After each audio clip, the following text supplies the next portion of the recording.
There is so much theater that's in the music. The music is very characterful. So what you're ultimately doing is discovering what's already there and bringing it out. This music is incredibly theatrical. And unless we start from finding the theater within the music of this, rather than the music within the theater of it, then we're never going to have a product that's appealing on a scale that makes people want to come again and again to see it. Just such beautiful music, and it's so written just to emphasize and enhance the beauty of the human voice. So that has been really exciting to work on and to grow into that. Solo tende, Don Pasquale a corbellar, Don Pasquale a corbellar, solo tende, Don Pasquale solo tende a corbellar.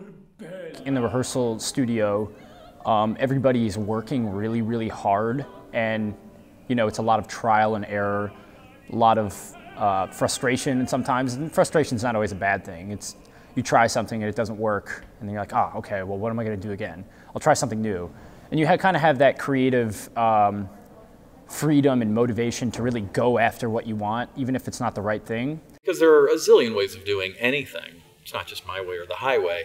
Sometimes in rehearsal, somebody will just innately do something that's that seems inspired or the right thing to do. And that's the way we work in rehearsal.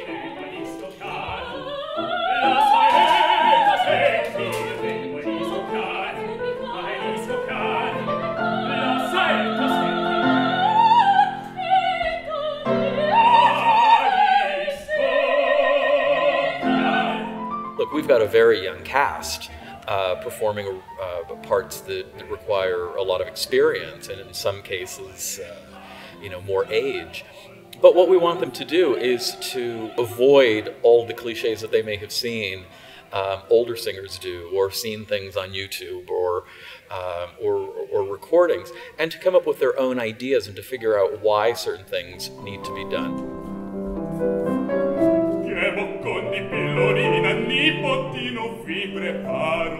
I mean, what I love about it is that there is music involved. And it's different from working on a straight play or a dance piece, because it is an art form that has existed for many, many, many, many years, and a lot of stuff has been born out of opera in particular. So a lot of time it lends itself to a grander scale in costumes, not necessarily, but there is some freedom to that.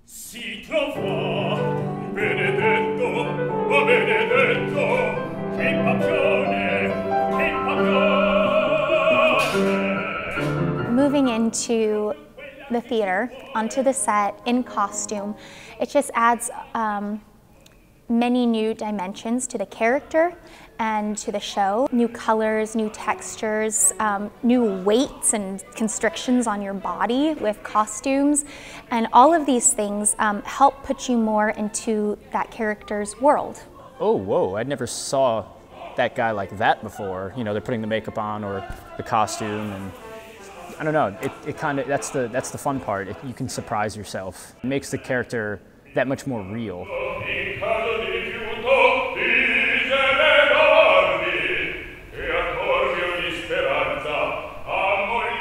You're here, a little nervous, you go here, you dip, we do this, and then out of the hat, it's that big first night. And I find that, for me, it's always fun to have the orchestra the first time.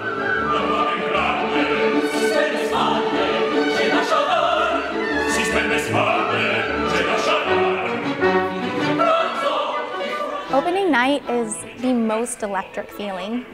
I get huge surges of adrenaline. I actually don't get that nervous, but I get a lot of adrenaline. I'm usually like leaping around backstage. You have all the greatest ingredients in the world and you're all ready to go, and that souffle can just rise, or it won't.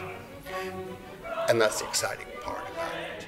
Communicating with an audience and putting on a good show, and just having people leave changed and different because I was able to communicate some sort of a story or character to them that made them really think about things differently.